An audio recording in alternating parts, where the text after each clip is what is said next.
நான் எப்போயுமே வீக்கராக ஃபீல் பண்ணுவேன். ஏன்னா அந்த கான்ட்ரவர்சி நடந்ததுக்கப்புறமே எனக்கு ஒரு மாதிரி இருக்கும். இந்த படம் பண்ணுறோமேடா, நம்மளால் ஸ்ட்ராங்காக பண்ணிட முடியுமா, என்னடா இது அப்படின்னு ஒன்று இருக்கும். பட் ஒவ்வொரு இடத்துலையும் அந்த மாதிரி உள்ளே ஃபீல் பண்ணுறப்போ அது யார்கிட்டையும் சொல்ல முடியாது. ஏன்னா நம்ம வீக்கராக ஃபீலாக தெரிஞ்சிருமோன்னு ஒரு பயம். எல்லாருக்கும் வணக்கம். வந்திருக்க press and our chief guest எல்லாருக்குமே ரொம்ப நன்றி.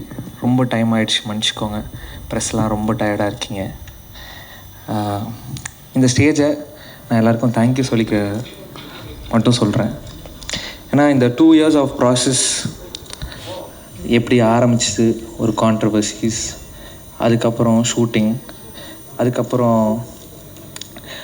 நடந்த பிரச்சனைகள், படம் ரிலீஸ் ஆகாமல் ஒரு பெரிய போன கேப்பு, இது எல்லாமே ஒவ்வொன்றுத்துலேயும் ஒன்று கற்றுக்கிட்டு ஒவ்வொன்றத்தையும் லெசனாக எடுத்துக்கிட்டு அது போகிறதில்ல எனக்கு ரொம்ப சந்தோஷமாக இருந்துச்சு.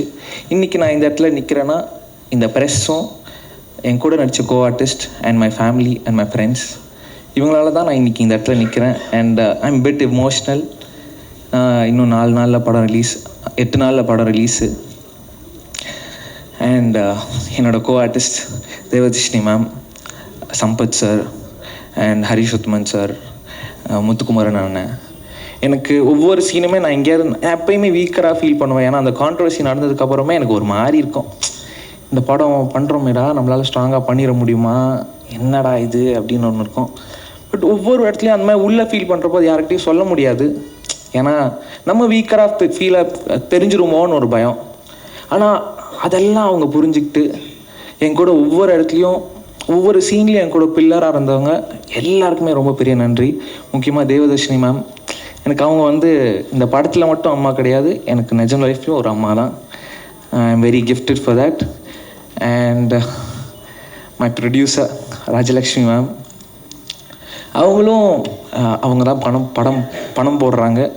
இந்த கான்ட்ரவர்சி நடந்தப்போ அவங்களுக்கு ஏதாவது ஒரு ஜட்ஜ்மெண்ட் இருந்திருக்கலாம், ஐயோ என்னடா இவன் இப்படி பேசிட்டான்னு.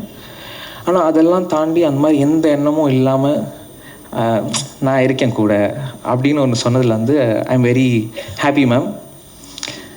And last but not least, என் குரு எனக்கு எல்லாமே சொல்லி கொடுத்தது அனலரசு சார் தான். நான் இப்போ ஒவ்வொருத்தையும் என் காஸ்டியூம்லேருந்து நான் நடிக்கிற ஸ்டைல் வரைக்குமே it's from him. And I'm very thankful and grateful for you sir.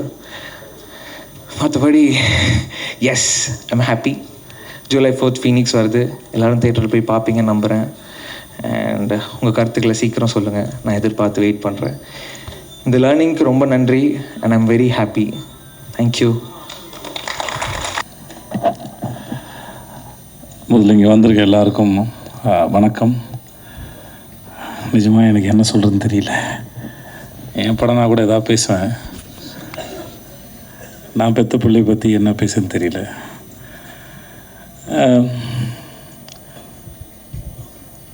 முதல்ல மாஸ்டர், உங்களுக்கு ரொம்ப நன்றி மாஸ்டர். இது எங்கே ஆரம்பிச்சதே தெரியல. 2019 எனக்கு கதை சொன்னார், அப்போது பண்ணுறா இருந்தது. அப்புறம் அது நடக்காமல் போயிடுச்சு. அப்புறம் ஒரு ஃப்ளைட்டில் மும்பையிலேருந்து வரும்போது 2 பேர் எதாச்சும் சந்தித்து பேச ஆரம்பித்தோம். ரொம்ப நாள் கழிச்சு சந்திச்சதுனால நான் என் குடும்ப புகைப்படங்கள்லாம் அவருக்கு காமிச்சிட்டு இருந்தேன். அவர் ஃபேமிலி ஃபோட்டோவில் நாங்கள் பார்த்துருந்தோம்.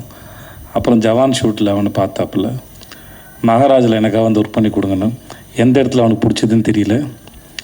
எனக்கு கதை சொல்லும்போது கதை ரொம்ப நல்லா இருந்தது. சரி, என் வீட்லேயும் அந்த வயசில் ஒரு பையன் இருக்கானே, இவர் சொல்லவே இல்லையே அப்படின்னு நினச்சேன். சரி ஓகே அப்படின்னு விட்டு நான் அப்புறம் செட்டில் வச்சு தான் சொன்னார், உங்கள் பையன் கரெக்டாக இருப்பான்னு நினைக்கிறேன்னு. எனக்கு ஒரு மாதிரி சந்தோஷமும் இருந்தது, ஆனால் பயமும் இருந்தது. ஏன்னா அது அவன் எப்படி பண்ண போகிறானோ, இல்லை அப்போ தான் காலேஜ் படிச்சுட்டு இருந்தான், அப்போ தான் சேர்ந்துருந்தான். பட் எதுவாக இருந்தாலும் எனக்கு என் பையனுடைய முடிவுகளை அவனே எடுக்கணும் தான் நான் விரும்பினேன். நான் அது இன்னும் அவருக்கு ஒரு முறை 14 வயசு இருக்கும்போது சின்பாத் படம் அடிக்கும்போது, இப்போ ஏர்போர்ட்டில் மற்ற இடங்களில் அவனையே பழக விட்டேன். அவனே சொன்னான், அப்போ நான் இன்னும் வளரலை, என்னை தனியாக விடாது அப்படின்னு அவனே என்கிட்ட சொன்னான். இல்லைடா அது பழகிடும்னு நான் நினச்சேன். ஏன்னா எங்கள் அப்பா என்னை அப்படி தான் வளர்த்தாரு. ஸோ அதனால் அது ஹெரிட்டரியாக வர ப்ராப்ளம்னு நினைக்கிறேன் நான். ஸோ இந்த விஷயத்தை அவனே ஹேண்டில் பண்ண தான் நினச்சேன். ஸோ அவனும் கதை கேட்டான், மாஸ்டர் சொன்னாங்க, ரொம்ப பிடிச்சிருக்குனாங்க. இப்படி தான் அது ஆரம்பித்தது. மற்றபடி அதுக்கப்புறம் நாங்கள் 2 பேரும் எதுவும் படத்தை பற்றி பெருசாக பேசிக்கல. ஏன்னா நிறையா பிறந்ததுலேருந்து நிறையா பேசியிருக்கோம், வாழ்க்கையை பற்றி பேசியிருக்கோம், படிப்பை பற்றி பேசியிருக்கோம், நிறையா பேசியிருக்கோம் ரெண்டு பேரும். நான், என் பொண்ணு, என் பொண்டாட்டி. சில சமயம் எங்கள் வீட்டில் உட்காந்து பேசுகிறது வந்து 1 மணி நேரம் கான்வர்சேஷனாக ஓடும். நான் நடித்த வேலை பார்த்த அனுபவங்களை உட்காந்து வீட்டில் பேசுவேன். நான் சில சமயம் வந்து சில சீன் பண்ணது, அதோடய எக்ஸ்பீரியன்ஸ் ரொம்ப நல்லாயிருக்கும், ஒரு ஐடியா வந்தது நல்லாயிருக்கும். அது நான் என் குழந்தைகளோட பகிர்ந்துக்க ஆசைப்படுவேன். ஏன்னா என் தொழில் சினிமா தான், நான் அங்கே தான் வேலை பார்க்குறேன்.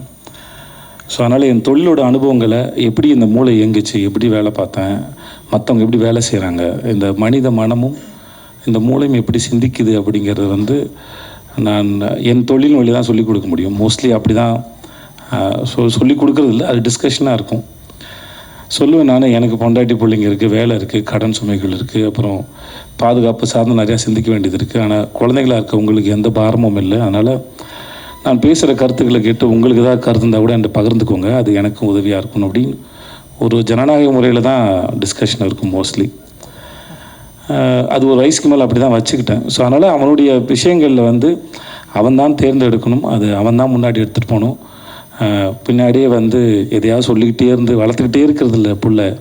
ஒரு ஸ்டேஜ் மேலே அதுவாக வளர்ந்துட்டு போகணும் தான் நினச்சேன். அதனால தான் அவனுடைய பூஜைக்கு வர்றதோ மற்ற எந்த விஷயங்களும் பெருசு தலையிடலை.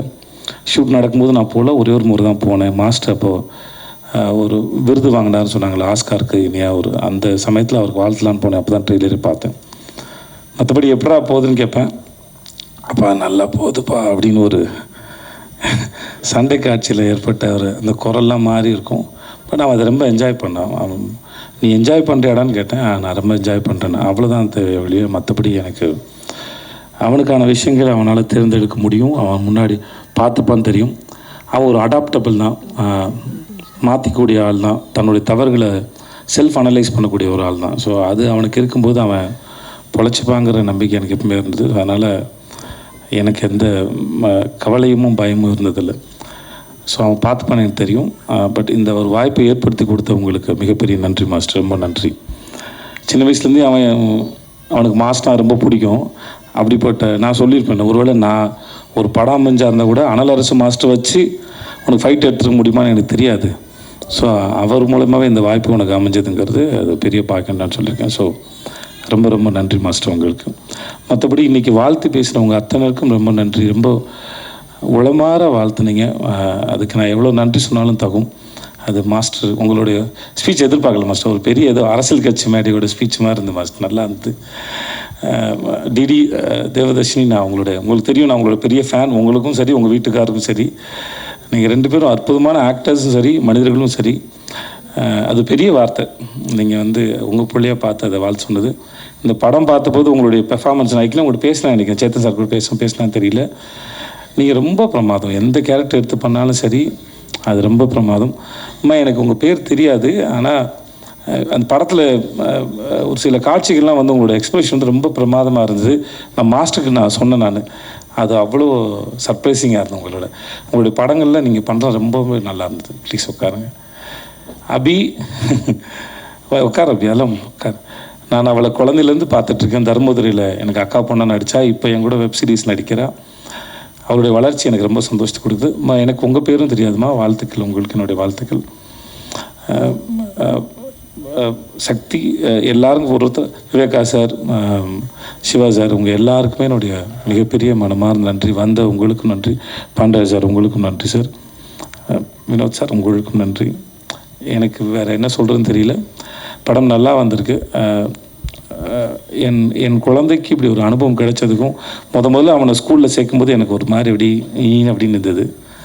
இப்போ அந்த மாதிரி தான் நம்ம குழந்தை அந்த உலகத்தில் ஒரு கால் எடுத்து வைக்கும்போது ஒரு நர்வஸ்னஸ் இருக்கும். பக்கத்தில் க்ரீன் பார்க்கில் என்னுடைய முதல் படத்தோட ஆடியோ லான்ச் நடந்தது. அப்போ ஒரு மாதிரி ரொம்ப படபடன்னு இருந்தேன் நான். இப்போ அதோட பல மடங்கு படபடன்னு இருக்கேன். பட் ஆனால் ரொம்ப சந்தோஷமாக இருக்கேன். ரொம்ப நன்றி வந்தவங்க அத்தனைக்கும், இந்த நாளுக்கு ரொம்ப நன்றி. Thank you so much. இது என்னோட என் பொண்டாட்டிக்கு இது ரொம்ப பெரிய சந்தோஷம். அதனால் அவளுக்கு பேசுறது கொஞ்சம் கூச்சமாக இருக்கும். அதனால் அவளுக்கும் சேர்த்து நான் நன்றி சொல்லிக்கிறேன். என் மகளுக்கும் சரி, இவங்க எல்லாருக்கும் சேர்த்து நான் அவங்க எல்லாருக்கும் நன்றி சொல்லிக்கிறேன். Thank you so much. தேங்க்யூ.